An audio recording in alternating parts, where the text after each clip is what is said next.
Hi, ನಮಸ್ಕಾರ.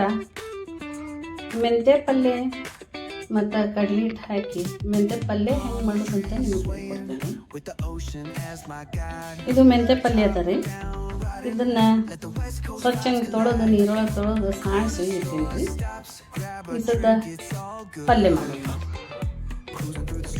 Gas ಮೇಲೆ ಒಂದು ಪ್ಯಾನ್ ಇಟ್ರಿ. ಪ್ಯಾನ್ ಇಟ್ಟು ಗ್ಯಾಸ್ ಹಾಕ್ರಿ. ಅದಕ್ಕೆ ಎಣ್ಣೆ ಹಾಕ್ತೀವಿ.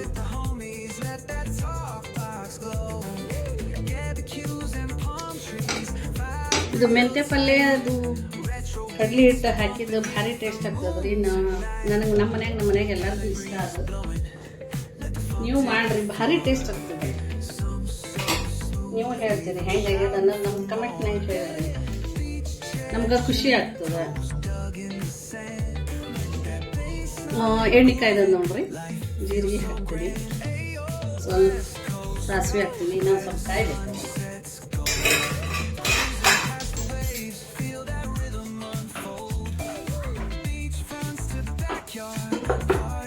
ಎಣ್ಣೆ ಕಾಯ್ತು ನೋಡ್ರಿ. ಇದಕ್ಕೆ ಸ್ವಲ್ಪ ಕರಿಬೇವು ಹಾಕ್ತೀನಿ, ಸ್ವಲ್ಪ ಕೊತ್ತಂಬರಿ,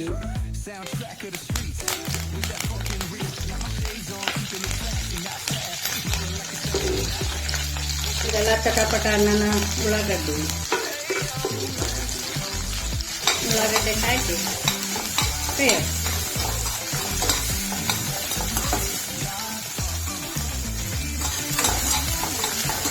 ಇದೊಂದು ಸ್ವಲ್ಪ ತಾಳಿಸ್ಬೇಕ್ರಿ. ಈಗ ಉಳ್ಳಾಗಡ್ಡೆ ತಾಳ್ಸಿನ್ರಿ. ಇದಕ್ಕೆ ಹಸಿಮೆಣ್ಸಿನ್ಕಾಯಿ ಹಾಕ್ತೀನಿ ರೀ. ಇದು ಹಸಿಮೆಣ್ಸಿನ್ಕಾಯಿ ತೊಗೊಂಡು ಪೇಸ್ಟ್ ಮಾಡೀನಿ ರೀ. ಒಂದು ಸ್ವಲ್ಪ ಉಪ್ಪು ಹಾಕಿ ಮಿಕ್ಸರ್ಗೆ ಹಾಕೀನಿ. ಅದನ್ನೊಂದು ಸ್ವಲ್ಪ ಹಾಕ್ತೀನಿ. ಸ್ವಲ್ಪ ಎಣ್ಣೆ ಒಳಗೆ ಅದನ್ನೂ ಒಂದು ಸ್ವಲ್ಪ ಇದಾಗಬೇಕು, ತಾಳ್ಸ್ಕೊಂಡು. ಇದಕ್ಕೆ ರುಚಿಗೆ ತಕ್ಕಷ್ಟು ಉಪ್ಪು ಹಾಕೋದು, ಸ್ವಲ್ಪ ಅರಿಶಿನ ಹಾಕೋದು, ಇದಕ್ಕೆ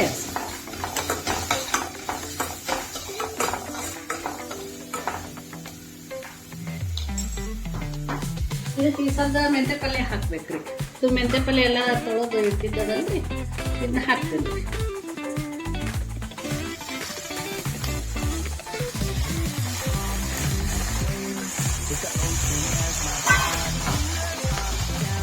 ಹಾಕಿ ಇದಕ್ಕೆ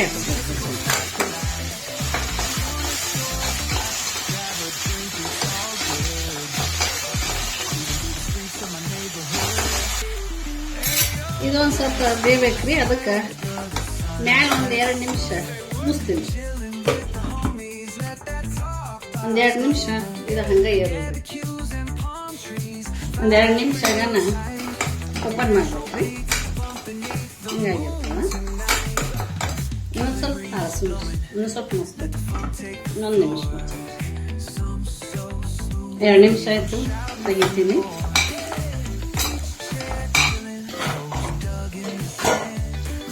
ಈಗ ಇದಿಷ್ಟು ಪಲ್ಯ ರೆಡಿ ಆಯ್ತು ರೀ. ಇದಕ್ಕೀಗ ಕಡ್ಲಿ ಹಿಟ್ಟು ತೊಗೊಂಡಿದ್ನಲ್ಲ, ಈ ಕಡ್ಲಿ ಹಿಟ್ಟು ಸ್ವಲ್ಪ ಹಾಕ್ಬೇಕು. 1 ಸ್ಪೂನ್ 2 ಸ್ಪೂನ್ ಹಾಕ್ತೀನಿ. ಹಾಕನ ಇದು ಹಂಗೆ ಕೈಯಾಡಿಸ್ಬೇಕು ರೀ.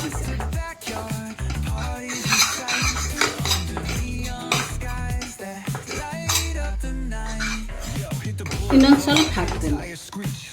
ನೋಡ್ಕೊಂಡು ಹಾಕಬೇಕು, ಒಮ್ಮೆ ಎಲ್ಲ ದವಾಶಿ ಹಾಕಕ್ಕೆ ಹೋಗ್ಬಾರ್ದು. ಇದು ಎಷ್ಟು ಹಿಡಿತದಲ್ರಿ ಹಿಟ್ಟ. ಇದಕ್ಕೆ ಒಂದು ಹನಿ ನೀರು ಹಚ್ಚಿಲ್ಲ, ಏನೂ ಇಲ್ಲ. ಇದು ಭಾರಿ ಟೇಸ್ಟ್ ಆಗ್ತದೆ. ಇನ್ನೊಂದು ಸ್ವಲ್ಪ ಸ್ಪೂನ್ ಹಾಕ್ತೀನಿ. ಭಾಳ ಉದ್ರೂ ಆಗ್ಬಾರ್ದ್ರಿ ಬೇಕಿಲ್ಲ.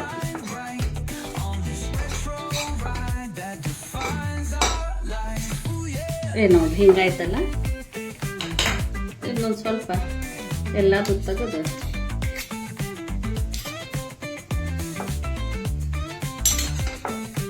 ಮುಚ್ಚಿಬಿಡ.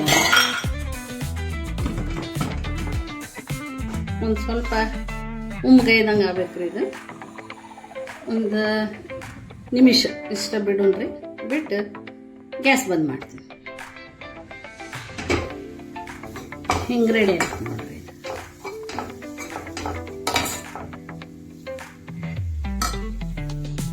ಕಡಲೆ ಹಿಟ್ಟು ಹಾಕಿ ಮಾಡಿದ್ದು ಮೆಂತ್ಯ ಪಲ್ಯ ರೆಡಿ ಆಯ್ತು ನೋಡ್ರಿ. ಇದು ಚಪಾತಿ ಒಳಗೆ ರೊಟ್ಟಿ ಒಳಗೆ ಟೇಸ್ಟ್ ಆಗ್ತದೆ. ಮಾಡಿರಿ ನೀವು, ಕಮೆಂಟ್ ಹಾಕಿರಿ ನನಗೆ. Thank you.